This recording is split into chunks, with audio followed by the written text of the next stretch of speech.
দক্ষিণবঙ্গে যে এত বৃষ্টি হচ্ছে তার ফলেও কিন্তু আমরা গরম অনুভব করছি। তো এই বিষয়ে আমরা একটা জিনিস আপনাদেরকে লাইভ দেখাবো, কেন গরম বা এই আবহাওয়াতে গরম অনুভব করতে হচ্ছে।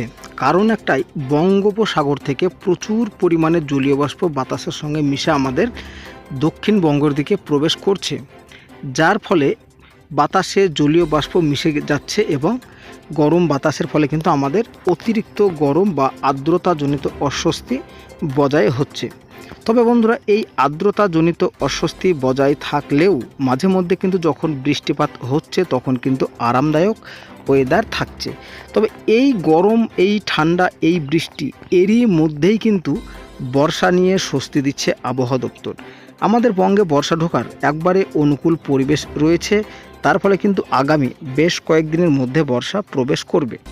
তো এবার আমরা দেখে নেব আজকে দক্ষিণবঙ্গের কোন কোন জেলায় বৃষ্টিপাতের সম্ভাবনা থাকতে পারে। তো এই মুহূর্তে আমরা বিকেল ও সন্ধ্যার দিকে একটু বেশি বৃষ্টি দেখতে পাচ্ছি।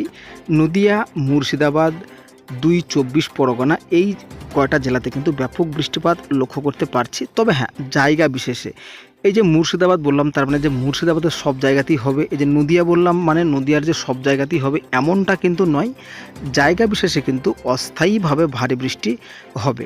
তাছাড়াও কিন্তু বৃষ্টি আমরা লক্ষ্য করতে পারছি ২ মেদিনীপুর, ঝাড়গ্রাম, বাঁকুড়া, পুরুলিয়া, বীরভূম, এই জায়গাগুলো। অর্থাৎ এক কথা বলা যেতেই পারে দক্ষিণবঙ্গের সমস্ত জেলাতেই কিন্তু আজকে দুর্যোগের সম্ভাবনা রয়েছে বেশি।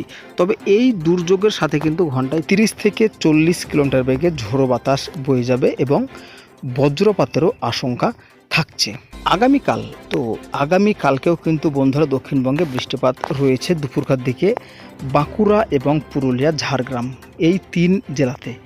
তবে তারপরে বিকেল ও সন্ধ্যার মধ্যে এই বৃষ্টিপাত নদিয়া, বীরভূম, বর্ধমান, দক্ষিণ ২৪ পরগনা, এই সমস্ত জায়গাগুলোতে আবারও থাকছে।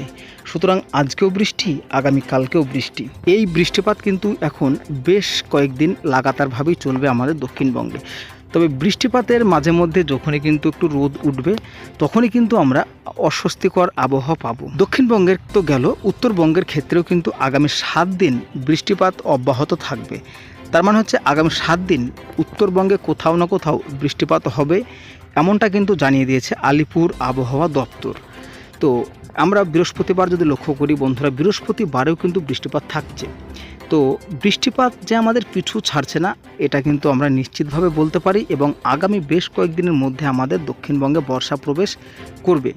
তো বন্ধুরা, এই বৃহস্পতিবার পর্যন্ত কিন্তু আমরা বৃষ্টিপাতের আপডেট দিলাম আপনাদেরকে। সেই সাথে বাতাসে জলীয় বাষ্প থাকার কারণে কেন গরম বাড়ছে বা কিসের জন্যে আমরা অস্বস্তিকর আবহাওয়া পাচ্ছি সেটাও কিন্তু আপনাদেরকে একদম ভালো করে বুঝিয়ে দেওয়া হলো।